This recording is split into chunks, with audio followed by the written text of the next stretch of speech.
Hello and welcome to another episode of Chillin' with Dylan. Today, we've got a new guest to the show.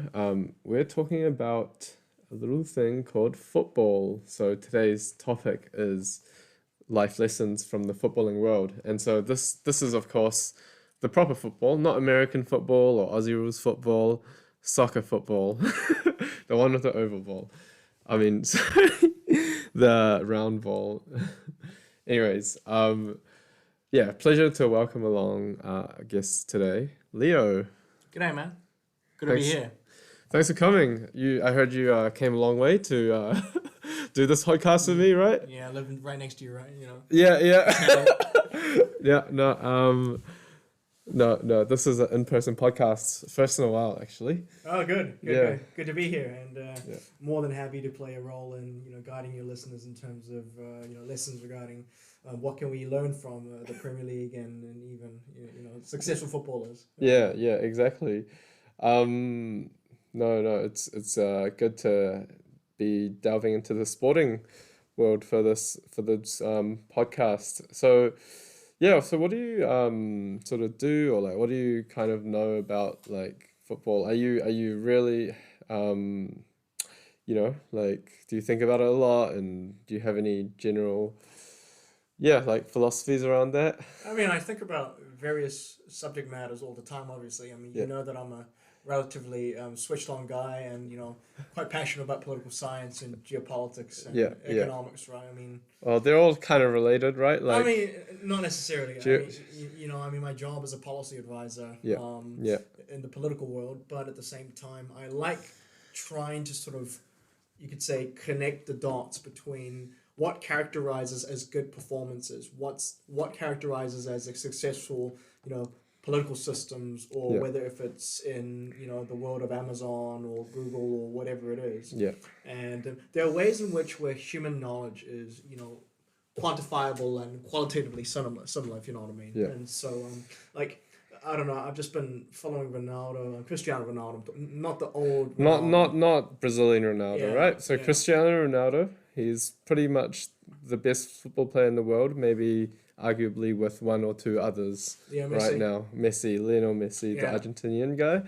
Yeah, by the way, guys, if you're not a super football person, this might be hard. Just saying. Just ask your friend who's knowledgeable. But this is probably going to be quite relevant to other fields, as Leo has been saying. In terms of teams and successful players and what the commonalities are, right?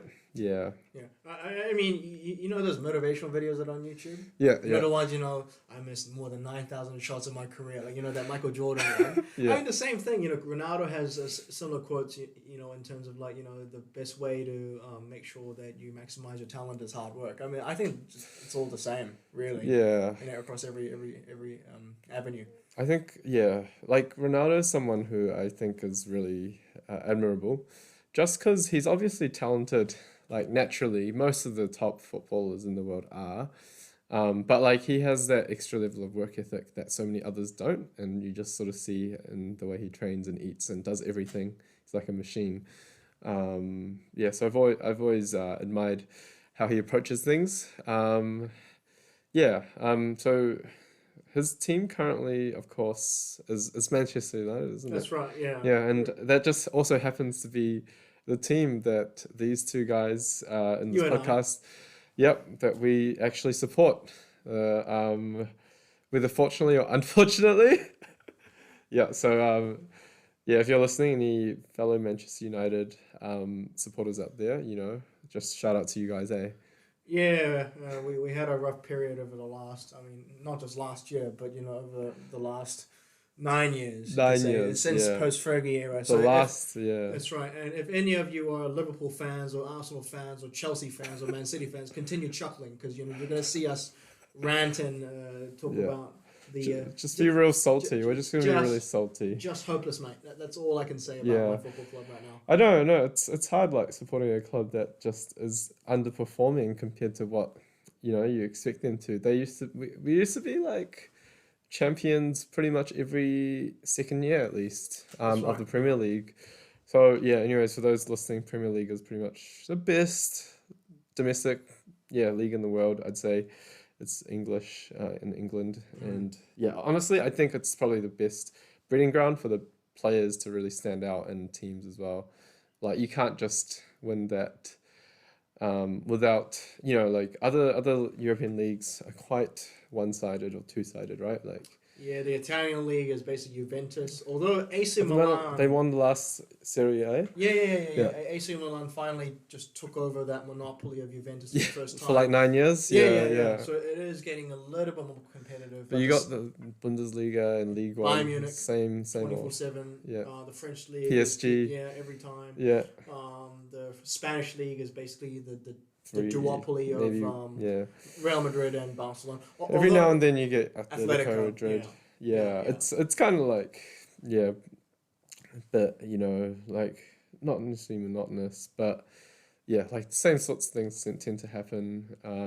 Whereas Premier Leagues, the excitement is real because even if you're like one of the top teams, you could easily get knocked over, even by one of the like guys that are almost getting relegated. Unlikely, but sometimes it happens, doesn't it? No, but the top couple of teams are pretty, Yeah, that's right. Which is why it's quite fun watching even the Watfords and the Burnleys. Cause, I remember a quote actually by Roy Keane where he said that if any of the bottom half table teams play in the Bundesliga or play in the Spanish league, they'll be more than enough or capable of finishing in the top 10 easily. And so that's how, like, you could say narrow and competitive the Premier League is. But yeah, so obviously entertaining football, more physical, more international. Yeah. This is why Dylan and I have been watching and following that side of domestic football for a long time. And the season has wrapped up for this year, 2022. So the next season will start soon. But we've like watched how it's unfolded. Watched Champions League recently, Correct. Liverpool versus Real Madrid. Yeah. That was a fun one. Well, not really, but like it could have been better, but I mean, but like back to Man United in comparison to those two teams, right? Yeah. I mean, God, let's just recap like our season, 2021, 2022 season for Manchester United. I remember when Gary Neville was going out on Sky Sports and saying, "Oh, Man U's gonna go for the title." This is our year. This is our year. That's what they say for every. We bought Ronaldo. We got Varane. Varane going into Old Trafford with his freaking T-shirt and just making him look like, we are gonna be champions. England again, that kind of thing. And they were even saying, by the way, that Liverpool were gonna finish outside the top four. That's crazy. That was the projections. And the what was the basis even for that then? The basis was that Manchester United were getting all kinds of top talent, and the other Liverpool didn't change much, or I don't know. They didn't change much. That's right. Although in hindsight they did add players like Luis Diaz and other players into the mix to make their attack force far more competitive. But it's just miraculous in terms of how they went from seeming like a team that was gonna easily finish in the top four and compete for the title to being absolute garbage at the very end. We finished sixth this season. It almost sounded like they kind of gave up, right? Like they did. I think maybe through the middle of the season they were like up to then, like we were with a decent chance of going for Champions League again. You got to finish top four. For that, but like at some point we just couldn't stick it with the big boys anymore. I don't know. Why do you think that is though? Like what it's kind of like been pretty average for the last couple of seasons if you're a Man U fan.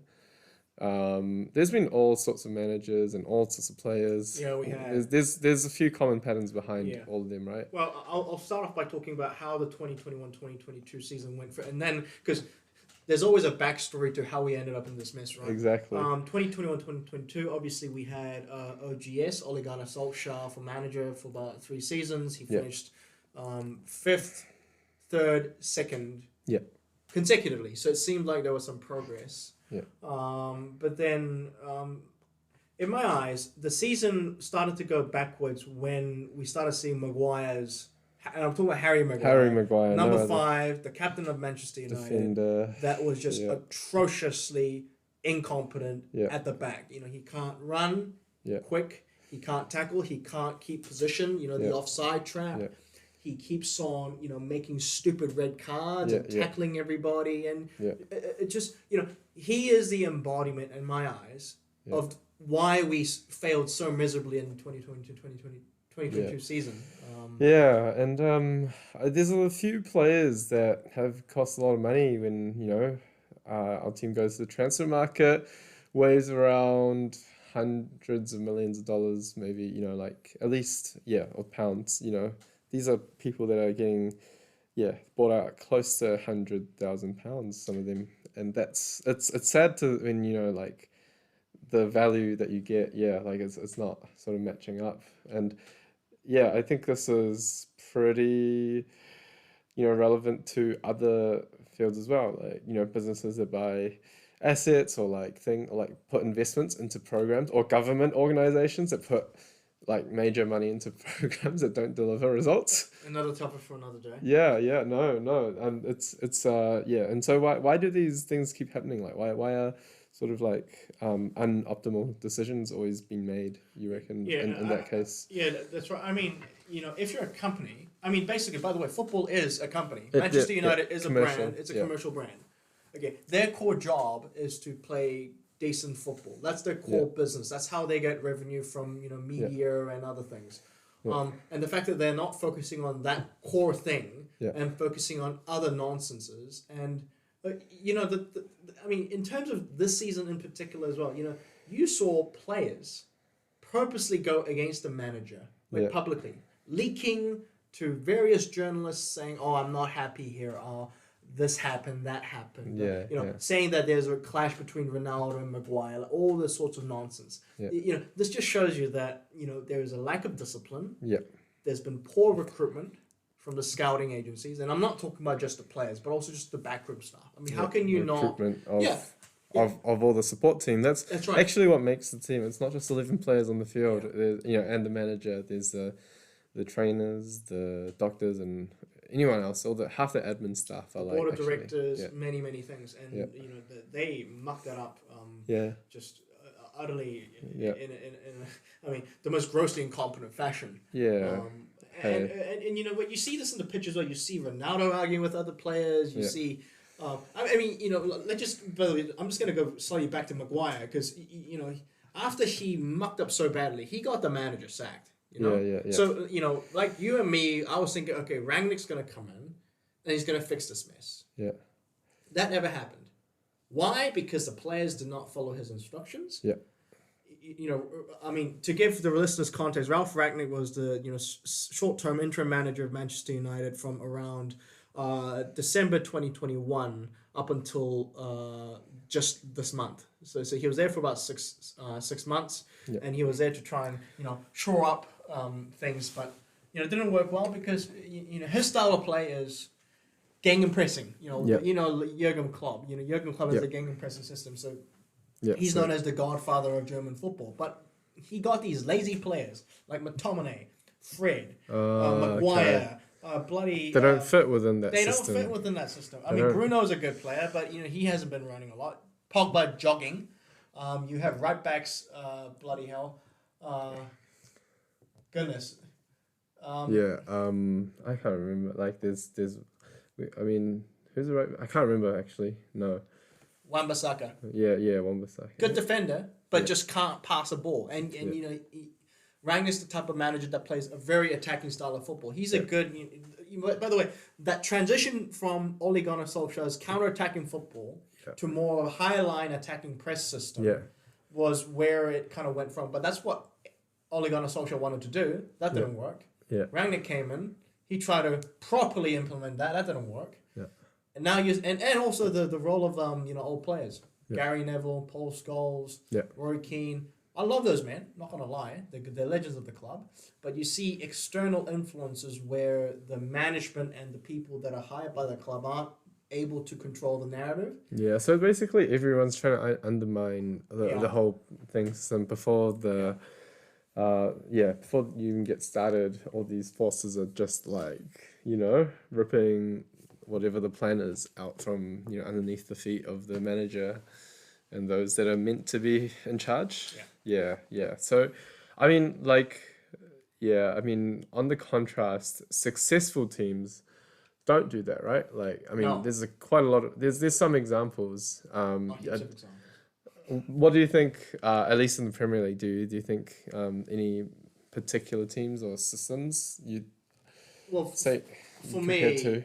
there are a lot of people that are going to mention Manchester City. Yeah. But I don't respect that club particularly much because they use a heck of a lot of money. A lot. They Like, a and I lot mean of a love lot. oil money, But is this it? is like Yeah. basically trying to buy the Premier League in some sense. Yeah. But the one club that I think that has done a genuinely decent job in terms of hierarchy, to the management, to the way that they played their football, in terms of the way that they're disciplined, is Liverpool Football Club. Hard to say this as a Man U fan, but Yeah. like objectively, you have to Objectively speaking. give them credit, right? Yeah. Shout out to you guys, but and Jurgen Klopp. Scousers. Yeah, good. I mean they are, but we have to give them so much credit for what they've done since Klopp came in 2015. Yeah, before that though, right? They weren't really doing very well. They were worse than what Man U were. They did win in trophies though. some seasons, weren't they? They won the League Cup and the FA Cup Yeah, they three did. times during They that did. period. Yeah, But you're right. They weren't really achieving to their potential. In the Premier League. Like, no. Absolutely they not. weren't. They weren't at the time. But the difference is, and you see this clear and cut. I saw a statistic which literally blew my mind. Was that Manchester United spent around £800 million over the last 10 years. Yeah. Liverpool spent £640 million in that same period. And who do they get for it? Like, for that money, they got quite a lot of... They got Salah for a bargain, 40 million. That's not much. They got Mane for 20 million. The top-class strikers, world-class, That's right? right. Yeah. That's right. Yeah, scored so many goals. They got Gini Wijnaldum for 25 million or something. Now he's at PSG, but he was part of that good group of central midfielders that played an important role in keeping the ship steady. The system, the structure. But this is the thing. Jurgen Klopp is the main man at Liverpool, right? Yeah. Man United, the main man at the job is nobody. It's the players. The players are running the show. There's no discipline, and they're going on social sounds media. like a classroom of kids that are like throwing paint, and the teacher's like, "Oi, shut up! Let me teach." And the kids are just like, "Yeah, whatever. Do you know who my daddy is?" Yeah, there you go. Yeah. Yeah, the agents didn't help either. No, the agents have like big power role that some of them are just up themselves a little bit. And snaking to the media about how the manager treated my player like too this much drama from them. Honestly, Correct. it's just some of these agents. Yeah, but Liverpool didn't. Salah just stuck to his role in terms of being the world class, right wing attacking midfielder. Yeah.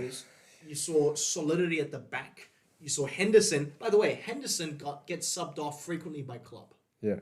He gets genuinely subbed off. And he's the captain. And he's the captain. Yeah, and he doesn't care. Exactly. He's chill about it. In Man United, if anything like that happens, they just absolutely lose it. Maguire was complaining in the media like a few months back, saying, I am captain of Manchester United, and therefore I should play week in, week out. And the managers picked me for that reason. The fact is, no, they didn't pick him for those reasons. They picked him for different reasons because he was an £80 million investment. And by the way, that's also like a sunk cost. Like you gotta make that fallacy. It's like, we spent a lot of money on this player. Now we gotta pay him as much. But at that point, once you realize it's not gonna be a very good investment, or this is also in businesses. And once you realize it, you just get rid of. You just don't let it affect the future, right? Yeah, it's either you sack the staff that is incompetent and grossly bad at paying his due diligence and conducting his responsibilities, or you just keep him there and he's still hopeless. But they're just keeping him. I don't know what the next manager Manchester United is going to do. Eric Ten Hag, by the way, who's a solid solid man with credentials at Ajax, but we don't know. But back to the thing is that they have a manager that's very good. They have a team that's unified.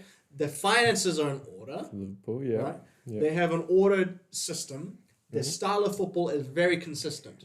It doesn't Yeah. flip and flow back and flow. There's no changes of formations every week. Yeah. And you can see it in the style of the way that Jurgen Klopp, manages his players and also not only that, but the club. Yeah. Also, if the audience just YouTubes Jurgen Klopp and sees his big smile, like going around, Yeah. there's a video of him in Sky Sport, and I thought to myself, wow, no wonder he's a man of substance, character, He's a character and relatable, has likable, character. Yeah, very yeah, likable. yeah.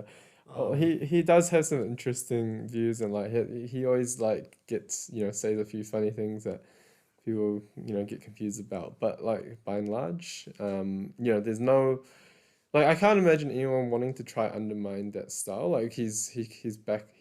Has the brains, the football brains, to actually back up his seemingly chill, sort of friendly personality, like in front of the camera or things like that, right? So yeah, it shows they've done pretty well. A lot of Premier Leagues, Champions Leagues, probably too many finals and a couple of titles. How many in the last? They won one One. Champions League Yeah. and 2 finals. Yeah, They finally won the League Cup and also yeah. they FA Cup yeah, that's recently. right, So that's right. that's they're not. Yeah, they haven't been necessarily winning the Premier League every season. That's kind of hard, very difficult in this day and age. There's so much competition in Manchester City, a very, very well-oiled machine as well. Yeah, and oil it's hard- money. Yeah, You oil, can quote me on that. well-oiled, Well, oil money. an oil-jacked Yeah. machine. And Newcastle recently just got a Saudi owner, so they're going to be, Yeah. in the top 5 or top 6, I'm presuming, I in think, the next couple of years. the thing with Premier League is that, I mean, like, yeah, there's money floating around all sorts of the top European clubs, like, but with others like say PSG, someone comes in and all of a sudden they just take over. At least with like Premier League, it's kind of cool that there's all these rich people, Yeah. from wherever, but you still gotta have a good system. You can't, I mean, Chelsea, they have the Russian money, at least up till maybe recently or something like that. He sold the club. Yeah, but thanks to geopolitical reasons that we won't go into. we won't go depth into that with. too much. But like there's a lot of rich billionaires behind the clubs, and obviously Manchester United have a lot of money, but they still haven't. But the Glazers own them. Yeah. The Glazers, Malcolm Glazer. Not really money that you want. or It's based on debt. Yeah, debt They're money. using the club as like their way of getting revenue to pay off their own debt in the United States. Yeah, which came from other sporting investments and things like that, wasn't it? Yeah. Or, So Yeah. I am more than happy to say that they have not been the best owners in my eyes. yeah, And I don't know how Alex Ferguson did so well despite their horrifically incompetent way of managing their finances. yeah. But that's because it's Sir Alex He had Ferguson. a lot of authority, right? He Like did have a lot even of if you're authority. the owners, you had to listen to him. You weren't just like able to do what you want, because if you didn't listen to a manager of that stature, the fans, players, they'd probably all revolt as well, and Yeah. you'd have a problem on your hands. So yeah, it just speaks to I guess good central authority figures within like a team, like a football club, the managers like Sir Alex, and I think this is sort of like CEOs and stuff at organizations, or leaders of political parties, leaders of government organizations, if the leadership, the head figure, if they're kind of being undermined all over, chances are it's gonna fall apart. Yeah, I mean, a lot although of ways. there is a distinction between being genuinely critical of the leadership, Yeah. of providing feedback, Yeah, of yeah, giving guidance. I mean, that's important in every organization. Exactly. The difference is that at Manchester United, the players were above the manager. Yeah. You see Pogba, I mean, there's a reason why I'm mentioning Pogba a lot. He was a youth product of Manchester United, was there at the age of 10 with Jesse Lingard, who's another player. Now he's gone as well.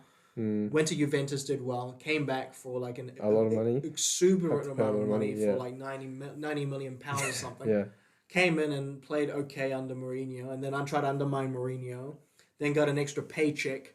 He was getting paid, I think, around £300,000, right? It's a lot of money It's a a lot of week. money. Yeah. And the thing is, this is a common problem in Manchester United. These players that are mediocre, not world class, that don't deserve to get paid that much, getting paid. Ronaldo's earning £450,000 a week, and Pogba's only 300,000.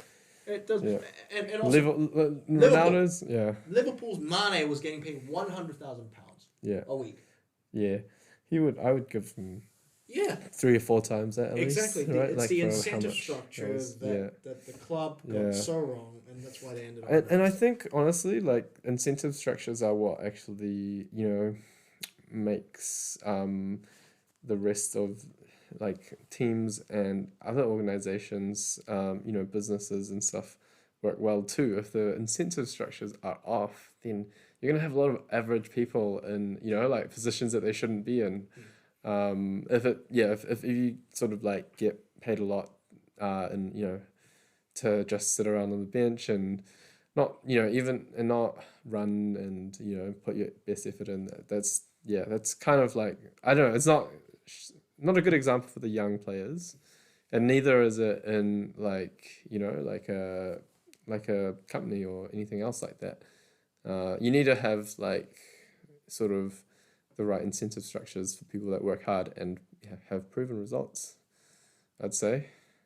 Yeah, and it can't just be, even if people have like a good name originally, like, oh hey, like I know they we all think he's gonna do really well. If they come and they come with all the money that they get paid and they actually don't perform, then like obviously it's it doesn't really match up. Yeah. So funnily enough, someone like Pogba, he performs pretty well, relatively on the international scene for France. When he feels like it. I know, right? Like he's had some good games and helped win the World Cup for them, and that I mean I think it's interesting how some players succeed on the international front but not on their club front, or vice versa. They're much better on the club front than the international front. For example, Leo Messi. I love him. He's great, but unfortunately for Argentina, like partly because of the the rest of the team and stuff, like someone like that isn't really making the most of their potential there. But what do you think about that, like in terms of how and why these players, some of them are world class on some teams and not so much on the other team? Probably has to do with the style of play. Yeah. As well. I mean, the French national team plays a distinctly different style of football to how Manchester United plays. Yeah. And I think in the French international team, Didier Deschamps is the manager of the French national team, and I mean they performed outstandingly in the 2018 World Cup. They were a cohesive unit where each player had like a proper role. And Pogba is obviously going to be proud to play for a national team that he represents. Whereas he doesn't get paid that much money for it, probably compared to.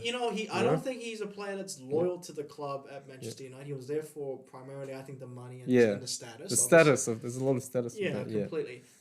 But for when people become players for the national teams, they're doing it more for a lot of it. The intrinsic motivation is for like some national pride. But that's one example. Things like that. That's one example of that one case. Yeah. But another case, as you mentioned, is Leo Messi. I mean, Leo Messi at PSG. Currently, the season has not played as best as he usually does. I think he scored about like maybe 15 goals a season, which is well below his pay grade.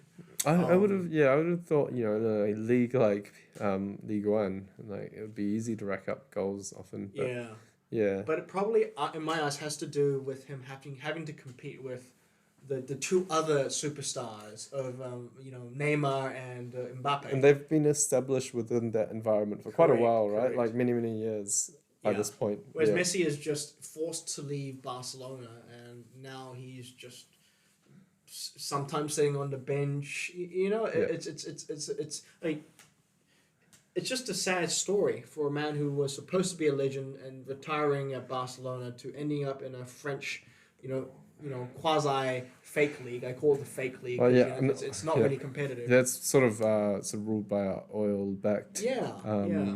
team. Although Yeah. I don't think PSG won the league this season, which is we're having a weird year where a lot of these. Who won? Yeah, who won again? I think it was Lyon that Lyon. won. Yeah. They, So there are some sort of small minor changes happening. yeah, that's true. But like in terms of Messi, it's the other way around where he's doing. I think he's doing okay for Argentina. He just won. Yeah. Yeah. I think trying to remember which competition was it, Copa de America or something like that. Yeah. Copa America. or Yeah, so something. he's doing well for the national team. It's just he's not doing well for the club. Okay. At this it's switched at one point. Yeah, switched. It was. At one point, it was amazing for Barcelona. Yeah, not good for the Argentinian national team. So maybe if he does continue, I hope maybe he'll. Who knows what will happen at this World Cup coming up at the end of 2022? Like I'd love to see him really flourishing there in the Argentinian team. Yeah. They've got enough star power outside of that as well. It's an understatement as to how powerful the Argentinian football team is. God, Di Maria, Messi, goodness, you can go on. Aguero, he's a great player. Although Aguero had to retire. Yeah. Oh, did he? Yeah. He had to retire because he had heart problems while working for Barcelona. So he retired last year. Oh, okay. No, obviously I haven't. New fact. Yeah. Yeah. I follow it relatively closely. Yeah. No. Try to. I heard he's got a really good career in gaming or something. Anyways. Yeah, he's a YouTuber playing games and. I feel like if you have something like that on the side, you might as well just relax and retire a little bit earlier and chill. Yeah. Anyways. No, that's right. Yeah. Well, are there any other players you'd say that deserve a mention, within this podcast? Teams that have good systems and, other players that we were talking about De Gea a little bit before. He's a great player. Love that guy. Really deserves a little bit more trophies.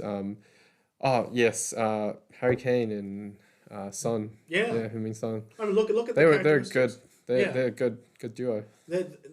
Look at the way that they're different to Pogba. Right? Pogba is a guy that's talented that just doesn't put in the work. Yeah. He gets paid hundreds of thousands of pounds each week doing very little minimal work. Yeah. Roy Keane said this, man, in the Sky Sports commentary. He said he's jogging. Yeah. The boy's jogging. So he's jogging. He's not actually jogging. tracking back. He's not a striker. He's a bloody midfielder who's supposed to go in and tackle in and be like that box to box player he is. Yeah. He's not tracking back. And whereas you look at Son and Kane, both who are attacking players, running around like they're always madmen. giving back. And it's about character. It's about the determination to say, hey, I am the players representing Tottenham Hotspur. It's my obligation to perform the best I can. So it's good character, whereas so you need good players in the team that have good character. If you think about it, even if you're an attacking player, the majority of the time you're not actually running around, in the opportunity where you're about to score or scoring, I mean, half the time you're kind of just getting yourself in position. Yeah, that's right. And then the rest you kind of, you should be helping where you can, you make the midfielders' jobs easier, their defenders it's a bit easier for them, and all around. So yeah, not gonna lie though, when you're I remember playing a bit of football, sometimes I think, well, maybe at least in New Zealand, it's if you're a striker, you just hang around the goalpost and you wait to score a goal. As long as you're not offside. Yeah. So I think some of the listeners, maybe if you ever play football, might feel a bit caught out. Just if you're in any of those guys waiting for the glory, that's okay. That's okay in a high school football team. Probably not okay on the international professional scene. I mean, these footballers are getting paid £200,000, not a year, a week. Yeah. So this is why I'm very critical of players like Pogba, who are lazy and dozing around and not actually putting in the work. Yeah. Because they get paid so much damn money. I'm going to mention Jordan Henderson here in terms of character. Let's make a section of him. Mate, his story is remarkable, man. His dad nearly died of cancer. Oh, okay. Yeah. Yeah. There's a fairly emotional 10-minute documentary that Yeah, yeah, went yeah. through his life. Just a good old Sunderland boy. There's some Sunderland. Yeah, Yeah. Okay. a boy that just I mean they're men. I mean they're older than me, but Yeah. Yeah. when Yeah. you look at the way that the kind of rough childhood that he's had, To and make it to that to level make it to that and level, succeed. and to put that grit in, and Jurgen Klopp loves Jordan Henderson for that reason. Yeah, in yeah. terms of his determination, the discipline, the work ethic that he puts in. Yeah. And unfortunately, there are not a lot of players at Manchester United that fill in that gap. In my eyes, I think at some point they had a lot of players like that. I don't know. Ji-sung Park. Yeah, yeah, He ran around. He was called Three Long Park for a reason. yeah, He was the original Kante yeah. before Kante became Kante at Yeah, Chelsea. yeah. Three Long Park was I think he was in Andre Pirlo's autobiography as like a bolt of lightning. Legit quote. He called Ji-sung Park a bolt of lightning. Yeah. There as like a slave dog for Alex Ferguson. Yeah, That's yeah. how Andre Pirlo compared Ji-sung Park to. He wasn't always at every game, but like the Important games he was games. there, he really made his presence felt, didn't he? I remember just like the big games, his name would be mentioned a lot. Yeah. He'd be like everywhere and stuff like that, and love. He'd always be in my FIFA teams. I'd always chuck him in if I could. Me too. Yeah. But as you pointed out, those are the standout players that I think are not necessarily. I mean, they're underrated. Son Heung-min, in my view, is underrated. Yeah. By the way, last night, Son Heung-min was left out of the Premier League team of the season. Yeah. In that list, even though he was the top goal scorer Yeah. in the Premier League. Yeah, he was Golden Boot winner. I right? found Like, it absurd in terms of the way that Yeah. the British media just pick and choose the certain standout Oh, players. honestly, some of the media there, like, really, I don't know whether their opinion really It makes shouldn't, a big but difference like that. It shouldn't, but it just Yeah. shows you the bias and There is a lot of bias in the sports media. It's Yeah, there often is. like a lot of them do think in the same way as like they just say the same stuff. They just copy each other, and there's some people, not few people have their own like thoughts that like they come through from their own. Yeah. It's the same guys on like often with I think sports media and commentary. It's always the same opinions, and people do have, even no matter, they probably all have their experiences as managers or players, but they're still biased in a way, and like they can't get rid of that. It just means that some people's biased sort of like opinions, mostly often informed, but biased, would just be heard much more by the public because they're the ones that you listen to when you watch the games and all that, right? Yeah, but the goal is to be as objectively as we can. I mean, obviously, I'm not going to lie that I could be a little bit biased as a Man United fan, and potentially someone that does not like Paul Pogba. Hey, but like, look, we've said a lot of good things about Liverpool, so like, we're not necessarily going to be that's not really going to stop us too much from having some really, really well thought out opinions. And this is very different probably from the sports commentary you'd probably hear on Sky Sports or whatever it is that they you listen to, Premier League TV. I don't know what it is. So I think there's a lot of potential for this the sports branch of Chilling with Dylan to really provide some insightful commentary now and in the future. So did you have any other thoughts on like just how relatable or relevant the concepts and things we've discussed today from football might be, for organizations or groups and things that you encounter or that you're a part of? Like, do you think there's anything that the outside world could learn from all these case studies? Well, I mean, we've repeatedly talked about having good character, having sound financial management, having a manager that is competent and knowledgeable, and keeping the team cohesive. Where the players don't run the show right. But you can relate that to in terms of business practices, personal decision making, or even politics. Is that I can boil down the differences between Manchester United and Liverpool to one key thing, and in my eyes, that is choosing long-term gratification over short-term gratification. Man United chose the short term. They said, "Oh, we're just going to pick big names, Yeah. not players that suit the system, Yeah. but just on soundbiting good names." I mean, Yeah. you know, they picked Ronaldo out of urgency, rather Yeah. than thinking, "Okay, we need a decent young attacking Yeah. forward." And whereas Liverpool, they get all the good young players, Yeah. you know, youth players. They got the right players at the right time, at the right Yeah. system, with a cheap price, actually. Mm-hmm. And you know, you see this even in business. You know, Warren Buffett, one of my heroes, Yeah. he Yeah. said, think about compound interest. Think about, you know, what can you do day to day that Mm. will add up, the inputs that add up to Yeah. the certain outputs you want in the next Mm. 10 years. Like, heck, Man United has been operating their football like as if it's, you know, One. what we do, 1 to 2 years. Yeah, Whereas cycle. Liverpool Yeah. is more like 8 years, 9 years, Yeah, 10 yeah, years. So yeah. the more long-term window. So Yeah. we can apply it to ourselves too. So, you know, what are we trying to be in the next 10 years? Rather than thinking, oh, what I want out in a year or 5 months or Yeah. oh, whatever, seek pleasure or whatever the heck. It's like, no, like, look at the successful football teams. Yeah. Look at Warren Buffett at Berkshire Hathaway. Look Yeah. at how, you know, Elon Musk developed his dynasty through Yeah. grit and He's just got an insane dynasty. He's one of the most insanely, single-mindedly hardworking, you could say, or just determined person I think Yeah. you can find, right? Yeah, he's a special one, that controversial, but no, yeah, like all these are systems, like, yeah, no, they I think what it came down to at a certain point is all these successful teams and organizations, they had someone who had a vision, like a very long-term vision, and they managed to successfully implement it. And usually there are like it's like a bit of a roller coaster, like life and business, whatever, things come up, but like they can deal with it because they've like planned for like a sort of, you know, long-term, you know, self-sustaining system. Not something that's like gonna fall over once, you know, the next big scandal rocks up or whatever it is. Yeah. So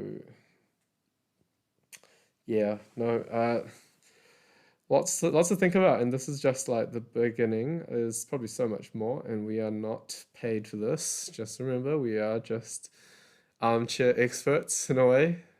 Very qualified I'm in not some ways. qualified as Some, a footballing commentator. I just care about somewhat this. qualified, but just as your average fans who love and, you know, love football and love the teams we support, and yeah, this is just our opinion, and we hope you've enjoyed today's podcast. Lastly, so do you think, I don't know, like there's a few things coming up in the year. Who do you think will win the Premier League next year? Just curious. Is it going to be an easy one, or I think it'll be Man City. again? Yeah, they Yeah. just bought Alan Harling. Okay. Oh, yeah. He's a oh. world class. He's He- going to be top. And he's 2 only or 3 20. and He's only 21. That's a good long term purchase once again. He scored, And as long as he can God fit in, knows, yeah. He Yeah. scored God knows how many goals at he's Dortmund insane. in the Bundesliga. And now he joined Manchester City. Going to work with Pep Guardiola, one of the best managers, you know, in the world, obviously. Yeah, learn a lot. So for those reasons, I'm thinking, look, you know, Man City will finish top again because of their money. Yeah. And the investments that they're making. Although I'm hoping, I mean, I'm not a fan of Liverpool. I hate them, obviously, bloody Scousers. But you know, I'm a big meritocrat. Yeah. I believe in meritocracy, and by the way, this applies to politics and also even football. Is that I believe that the players and the teams with the right skill sets and the right investments deserve to win it. You know, I don't think what Man City is doing is really good for football, but that's why I think they're going to win, because they just buy all the best players, gel them, and it works. Yeah. Man United try to replicate that, but They don't. they succeed. bought the most, you know, intolerable, poor, lacking worth ethic type players. Yeah. So that's why they're in that mess. So they're trying to beat Manchester City at their own game, but they suck at that game because that's not actually. I don't think that's probably Manchester United's real game. Their original game that they succeeded at so much was their flourishing youth academy. They had, you know, that golden age, right? the Beckhams and all the others like Scholes and Giggs. Keane. They were that was what actually got them such prolonged success. I don't know whether things like that can come again. Generations like that. But hey, who knows? Maybe it's just like it's good to just stick to your guns sometimes. Yeah, that's right. Yeah. Do you think? So yeah, we got a football cup coming up as well. Any picks for that? Any thoughts on how that might go? Whether you think you'll be interested in watching it even? Well, let's just hope that New Zealand make it. Yep, they've got a playoff against Costa Rica Correct. Yeah. very soon, and let's hope they're in it. That'll be cool. Yeah, they'll Supporting make them. things very entertaining. I think they will end up in the pool of death or something. There's a couple of big teams in their pool. We're gonna see a few 5-0s probably against Yeah, us. yeah, we're gonna get. Yeah, we're gonna get wrecked. But it'll be good to see them. Look, I think England would compete. Yeah. And I say that because England's, you could say, national teams, you could say associations, the FA, and those are football. They've been getting their act together gradually. Yeah. I'm predicting them to reach the semi-final. I'm thinking France will make it, obviously. And I think Spain will do relatively good too. Germany, I'm not so sure. They had a big reckoning in the last World Cup. We'll see. But those are the teams that I would say to look out for. Okay. I don't know if I've done enough research into the Football Cup. Honestly, if I was saying what I would hope to be like a World Cup final, would be pretty cool. I'd love to see Portugal in there. I'd love to see Argentina. I just want to see some of the best players in the world. I want to see Ronaldo and Messi one last time. It will be the final, I think. But I don't know. I don't want them to end up getting knocked out at a quarterfinal. I want them to go pretty far. But I'll just say maybe I'd pick no real reason but Portugal just for fun. Okay. Just go for Portugal this World Cup. I'll add one more. Never rule out the Dutch. They will be good. They're Louis always van good. Gaal is a masterclass of a national team manager. Mm-hmm. Now, I know he didn't do well at Manchester United. No, he didn't really. But he is probably one of the best in terms of strategy for the national team. So I think the Dutch will do quite well. We'll keep watching. And hopefully some of those teams do end up in the semi-final. Whatever it is. And final. So whatever it is. I'm sure it'll be exciting. Lots of stuff coming. Lots of good matches to come. And one more thing. I do hope that COVID, stops being as big of an impact because seeing a few empty stadiums that's not necessarily what you want to see. You want it to be packed out those ways.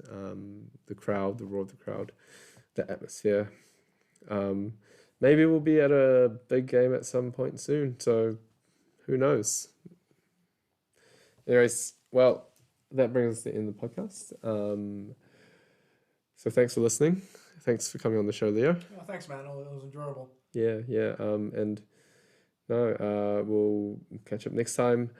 There'll be more sports podcasts in the future, probably. Who knows what we'll do next? But yeah. All right, you've listened to another episode of Chillin' with Dylan. Woo.